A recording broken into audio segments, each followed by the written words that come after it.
The desperate rush to sign this flawed nuclear agreement with Iran is not only absurd, it's downright dangerous.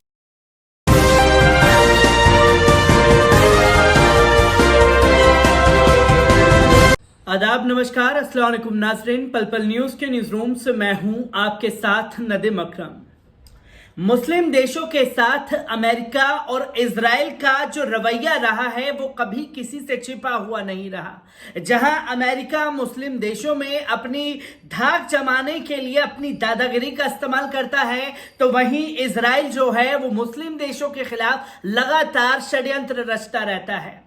जिसका फायदा America से Israel उठा सके। क्योंकि Israel की नीति लगातार जो है वो सीरिया को लेकर के भी देखी गई है, तो इजराइल की नीति जो है वो खासतौर पर इंडोनेशिया, तुर्की और तमाम देशों के साथ भी देखने को मिली। और सबसे बड़ी बात, जब से फिलिस्तीनियों से मुंह की खाई है इजराइल ने, तब से लेकर के अब तक फिलिस्तीन के लिए किस तरीके से कदम इजराइल द्वारा उठाए जा रहे हैं वो किसी से छिपा हुआ नहीं। क्योंकि रह रह करके लगातार इन देशों के ऊपर हमले करता रहा, और यही आइडियोलॉजी जब ईरान के खिलाफ इजराइल द्वारा अपनाई गई तो इजराइल को ईरान से मुंह की खानी पड़ी है, और घुटने पर ला करके इजराइल को ईरान ने खड़ा कर दिया। क्योंकि कभी कभी लगातार जो है इजराइल द्वारा हमले किए जा रहे थे। एक बार में ईरान ने पूरा हिसाब किताब इजराइल का कर दिया और बैलिस्टिक मिसाइलों से लगातार 9 हमले किए, जिससे इजराइल जो है बुरी तरीके से बौखलाया हुआ है और कड़े शब्दों में ईरान की तरफ से प्रतिक्रिया लगातार जारी है। बड़ी खबर सामने आ रही है कि ईरान द्वारा इजराइल के खिलाफ बड़े कदम उठाए जा सकते हैं, जिसमें उन्होंने अपनी फौज को अलर्ट रहने के लिए कह दिया है। आपको बता दें कि आखिरकार ईरान इजराइल के बीच क्या चल रहा है, एक बार इन रिपोर्टों पर नजर डालते हैं। क्योंकि खबर की हेडलाइन में आप एक खबर देखेंगे, पर ईरान इजराइल से जुड़ी 4 खबरें आप लोगों के साथ साझा कर रहा हूं। आपको बता दें कि हमारी सीमा के निकट उपस्थिति जायोनियों की मौत के समान है। सिपाही पासरदान का जवाब कल्पना से परे होगा। कौसरी ने खुले शब्दों में यह बयान दे दिया है। आपको बता दें कि ईरान की संसद मजलिसे शुराए इस्लामी में तेहरान से सांसद मोहम्मद कौसरी ने जायोनी शासन को संबोधित करते हुए कहा है कि अगर इजराइल दोबारा गलती करता है तो सिपाही पासरदान IRGC का जवाब कल्पना से परे होगा। मोहम्मद इस्माइल कौसरी ने समाचार एजेंसी तस्नीम के पत्रकार से बात करते हुए जायोनी शासन के सिपाही पासरदान की ओर से दिए गए करारे जवाब की ओर संकेत करते हुए कहा है कि सिपाही पासरदान की कार्रवाई जायोनी शासन की हालिया कार्रवाइयों का जवाब था, और स्पष्ट है कि जायोनी शासन से निपटने के लिए इस्लामी गणतंत्र ईरान के पास बहुत अधिक क्षमता व शक्ति मौजूद है, और जायोनी शासन इस शक्ति की कल्पना भी नहीं कर सकता। उन्होंने बल देकर कहा है कि जायोनी शासन को हमारी सीमाओं से निकट होने का अधिकार नहीं है, और इराक में जायोनी शासन की जासूसी गतिविधियां किसी भी रूप में हमले स्वीकार नहीं किए जाएंगे। और जायोनी को जान लेना चाहिए कि हमारे पड़ोसी देशों की उनकी उपस्थिति उनकी मौत का अंत का सामान बन सकती है, जिसमें फिलिस्तीन द्वारा इजराइल के लिए जो कदम उठाए जा रहे हैं उसके लिए भी कड़े शब्दों में धमकी इजराइल को दे दी गई है। ईरानी सांसद मोहम्मद कौसरी ने कहा कि अगर जायोनी शासन ने दोबारा गलती की तो सिपाही पासरदान बढ़कर जवाब देगा, और यह भी संभव है कि जवाब का अंदाज बदल जाएगा। और जायोनियों को बहुत अच्छी तरह पता है कि इजराइल का जवाब देने के लिए ईरान के पास कैसी क्षमता या शक्ति है, और उससे जायोनियों को किस प्रकार का नुकसान पहुंच सकता है, जिसमें खुले तौर पर इजराइल को धमकी ईरान की तरफ से दे दी गई है। तो वहीं आपको बता दें कि नेतन्याहू ने भी कड़ी चिंता जताई है ईरान को लेकर के। ईरान परमाणु बम और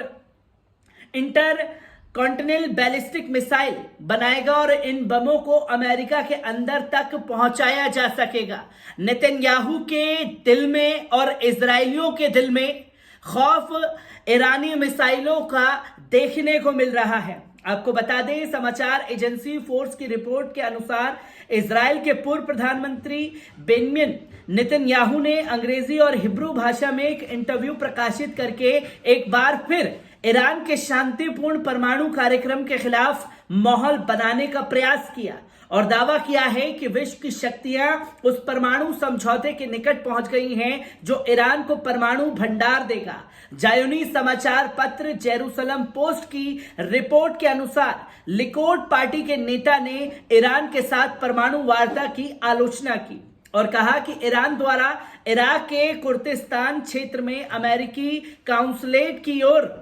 मिसाइल फायर किए जाने के बावजूद परमाणु वार्ता जारी है। रविवार को अमेरिकी नागरिकों के लिए जारी वीडियो में नेतन्याहू ने तेहरान के साथ वियना में जारी परमाणु वार्ता को अर्थहीन बताया और कहा कि ईरान के साथ परमाणु समझौते पर हस्ताक्षर हेतु उतावलापन न केवल अर्थहीन है बल्कि पूरी तरह खतरनाक भी है और हर अमेरिकी परिवार को इस वीडियो को देखना चाहिए। इसी प्रकार नेतन्याहू ने रविवार की सुबह IRGC की ओर से इराक के अरबिल में मसूद के 2 जासूसी केंद्रों पर मिसाइली हमलों की ओर संकेत किया और दावा किया कि कल ईरान ने इराक अमेरिकी काउंसलेट के करीब मिसाइल फायर किया और अमेरिका विश्व की दूसरी बड़ी शक्तियों के साथ परमाणु समझौता करने की ओर आगे बढ़ रहा है और आयतुल्लाहों को परमाणु भंडार प्रदान करेगा। उन्होंने कहा कि ईरान के साथ परमाणु समझौते पर हस्ताक्षर करने के लिए निराशाजनक उतावलापन न केवल अर्थहीन है बल्कि पूरी तरह से खतरनाक भी साबित हो सकता है। इसी प्रकार नेतन्याहू ने एक बार फिर अपना पुराना राग अलापा और दावा किया कि परमाणु समझौता हो जाने के बाद प्रतिबंध कम हो जाएंगे और सैकड़ों अरब डॉलर उसे दिए जाएंगे ताकि उनके अनुसार ईरान के मध्य पूर्व और दुनिया में जो आतंकवादी गतिविधियां आरंभ कर रखी हैं उसे जारी रख सके। इसी प्रकार उन्होंने दावा किया कि यह समझौता पहले वाले समझौते से भी बदतर होगा क्योंकि इस समझौते के अनुसार 3 वर्षों के भीतर ईरान परमाणु हथियार बनाने के लायक हो जाएगा। ईरान परमाणु हथियार बना लेगा, इसका दावा नेतन्याहू ने भी कर दिया है और अपनी जो ताकत है ईरान लगातार दिखाता हुआ नजर भी आता है, जिसमें 10 परमाणु बम बनाने के लिए काफी सर्वाधिक यूरेनियम उसके पास होगी। अंतर महाद्वीपों बैलिस्टिक मिसाइल उनके पास होंगे ताकि इन परमाणु बमों को अमेरिका में जहां चाहे स्थानांतरित कर सके। इजराइल के पूर्व प्रधानमंत्री ने ईरान को जो आतंकवाद का समर्थक बताया है तो विश्व जनमत बहुत अच्छी तरह जानता है कि ईरान नहीं बल्कि इजरायली सरकारी आतंकवाद की जड़ और स्रोत है। रोचक बात यह है कि नेतन्याहू ऐसी स्थिति में अमेरिकियों को परमाणु हथियार से डरा रहे हैं। जब अमेरिका परमाणु हथियारों से संपन्न एक देश है और अमेरिका एकमात्र वह देश है जो वर्ष 1945 जापान के 2 नगरों के खिलाफ परमाणु हथियारों का प्रयोग कर चुका है और स्वयं जायोनी शासन के पास इस समय लगभग 300 परमाणु वार हैंड्स हैं। ज्ञात रहे कि ईरान ने बार कहा है कि उसका परमाणु कार्यक्रम पूरी तरह शांतिपूर्ण है और इस बात की पुष्टि परमाणु ऊर्जा की अंतर्राष्ट्रीय एजेंसी IAEA बारंबार की अपनी रिपोर्ट में कर चुकी है। यह तस्वीर लगातार सामने आती है और ईरान के खिलाफ और ईरान से किस तरीके से